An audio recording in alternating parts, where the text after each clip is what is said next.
Barcelona akan menghadapi Inter Milan di lanjutan semifinal Liga Champions. Siapakah yang akan melaju ke babak berikutnya? Mari kita bahas. Jadwal pertandingan akan dimulai pada tanggal 30 April 2025. Tetapi hari apa saya kurang tahu, karena saya bukan PNS.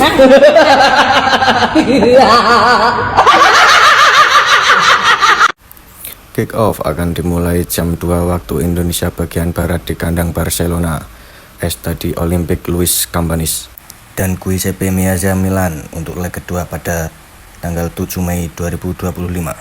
Statistik dan prediksi: Barcelona memiliki keunggulan dalam pertemuan sebelumnya dengan 2 kemenangan dan 1 kekalahan atas Inter Milan. Barcelona memiliki catatan impresif di kandang sendiri di Liga Champions musim ini dengan 5 kemenangan dan 1 hasil imbang. Sedangkan Inter Milan memiliki pertahanan yang kuat dengan hanya kebobolan 1 gol dalam beberapa pertandingan Liga Champions musim ini. Prediksi skor pertandingan diperkirakan akan berakhir dengan skor rendah dengan Barcelona sebagai favorit untuk menang.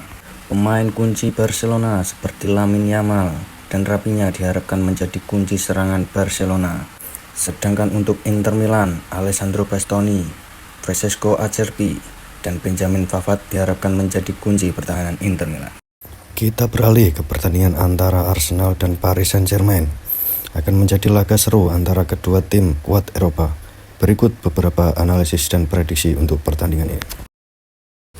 Arsenal memiliki catatan impresif di Emirates Stadium dengan 5 kemenangan dan 1 hasil imbang dalam 6 pertandingan terakhir. Paris Saint-Germain di sisi lain belum terkalahkan di Ligue 1 tetapi memiliki catatan buruk dalam kunjungan ke Inggris dengan 3 kekalahan dalam 3 laga terakhir. Berdasarkan analisis, Arsenal diprediksi akan menang dengan skor 1-0 atau 2-0 atas Paris Saint-Germain. Beberapa prediksi juga menyebutkan bahwa Arsenal akan mencetak 2 gol atau lebih dalam pertandingan ini.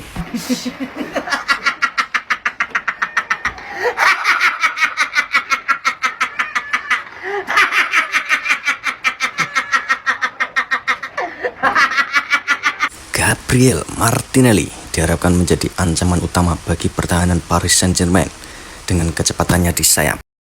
Rodal Kolomuani diharapkan dapat memanfaatkan peluang untuk mencetak gol bagi PSG. PSG juga memiliki trio maut di lini depan seperti Kvaratskhelia, Dembele, Doué, Basorla. Dengan kecepatan dan akurasi dribbling yang mumpuni, seharusnya mereka mampu membombardir pertahanan Arsenal. Pertandingan ini juga akan menjadi ajang adu taktik kedua pelatih yang sama-sama berasal dari Akademi La Masia, Barcelona.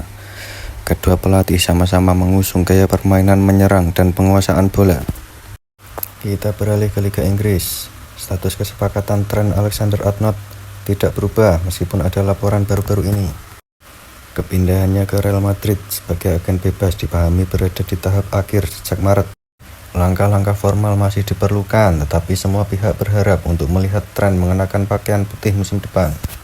Kembali ke Liga Champions, terungkap UEFA sedang mempertimbangkan untuk menghapus perpanjangan waktu dari babak sistem gugur Liga Champions musim depan atau dalam waktu dekat.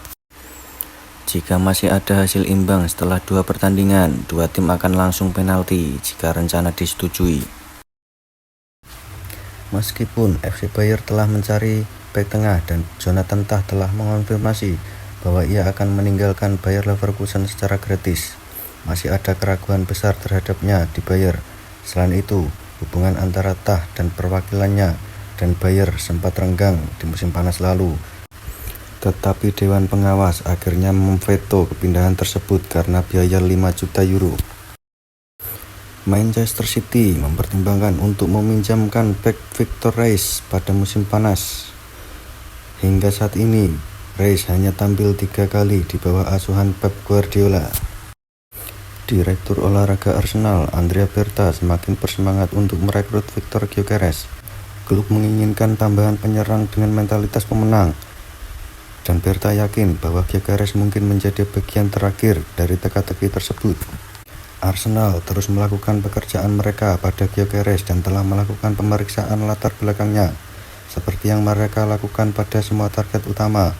Semua laporan tersebut bersinar sebagai pribadi dan karakter. Selain bakatnya di lapangan, yang sudah diyakini oleh klub.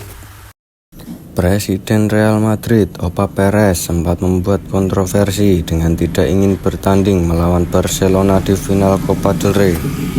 Real Madrid ingin wasit untuk final piala diganti. Mengikuti komentar terbaru mereka, "Kita akan memulai mengambil tindakan. Kami tidak akan lagi berdiri dan membiarkan apa yang terjadi ketika datang ke RMTV."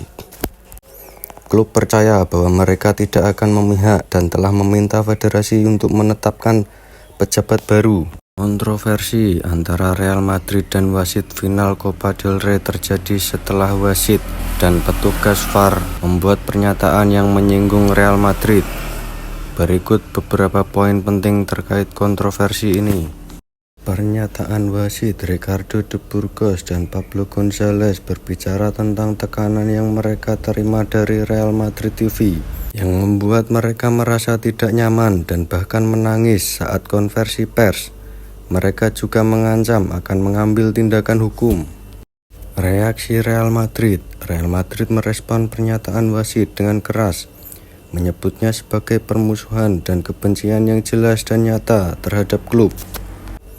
Mereka juga mempertanyakan integritas wasit dan meminta Federasi Sepak Bola Spanyol (RFEF) untuk mengambil tindakan. Permintaan penggantian wasit. Real Madrid secara resmi meminta agar wasit Ricardo de Burgos dan petugas VAR Pablo González diganti karena mereka merasa tidak percaya diri dengan keputusan wasit.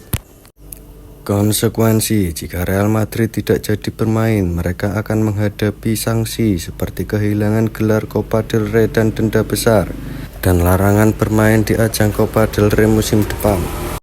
Setelah banyak drama yang terjadi sebelum pertandingan, akhirnya Barcelona berhasil memenangkan laga final Copa del Rey, dan sekarang Barcelona kian dekat dengan treble winner.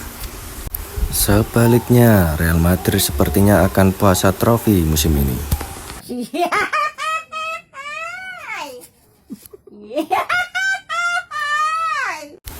Hasil pertandingan Al Nassr versus Marino. Al Nassr mampu menang meyakinkan melawan Marino 4-1. Masing-masing gol Al Nassr dicetak John Duran, Sadio Mane, dan Cristiano Ronaldo. Bayern Munchen menang telak 3-0 atas tamunya FC Main. Chelsea menang tipis 1-0. Newcastle menang mudah lawan Ipswich.